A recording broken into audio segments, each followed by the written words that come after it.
SMP production की शानदार प्रस्तुति।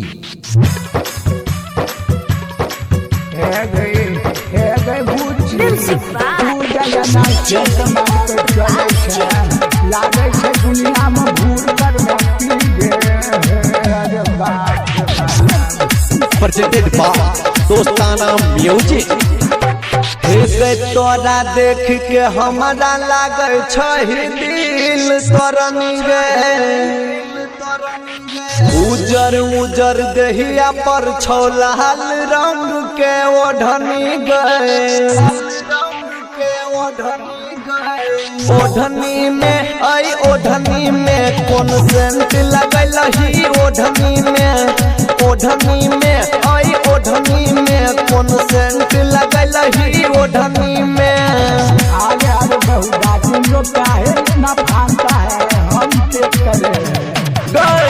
ओढ़नी में आई ओढ़नी में कौन सेंट लगल ही ओढ़नी में, ओढ़नी में आई ओढ़नी में कौन सेंट लगल ही ओढ़नी में। बोल अरे बच्चा तुम लोग को हम देख रहा है, मोहक रहा है, गमक रहा है। अरे वाह बड़ी सुंदर गमक रहा है बच्चा, हमको जाने को ना। नैन शराबी ओठ गुलाबी चम चम खूब चमकै छ, सटै छही हमरा में तो दे तोहराई गमकै छ। हमको सटने दो। ओढ़नी में आई ओढ़नी में कौन सेंट लगल ही ओढ़नी में, ओढ़नी में आई ओढ़नी में कौन सेंट लगल ही ओढ़नी में। presented by दोस्ताना म्यूजिक। ओढ़नी में आई ओढ़नी में कौन सेंट लगल ही ओढ़नी में, ओढ़नी में आई ओढ़नी में कौन सेंट लगल ही ओढ़नी में।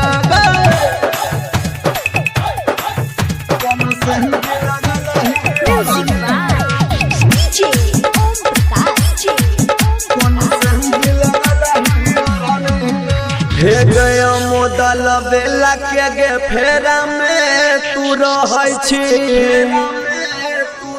हाँ जय जग सुंदर के तू सच बात नहीं कहै छी।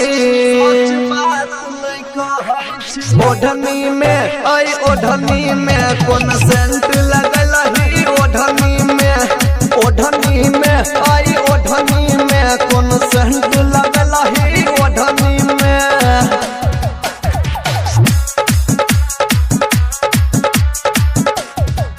हे गई ओढ़नी में आई ओढ़नी में कौन सेंट लगल ही ओढ़नी में, ओढ़नी में आई ओढ़नी में कौन सेंट लगल ही ओढ़नी में। अरे बाबू नहीं जानता है, ये तो मजूमा सेंट नहीं तो भोग सेंट लगाई है।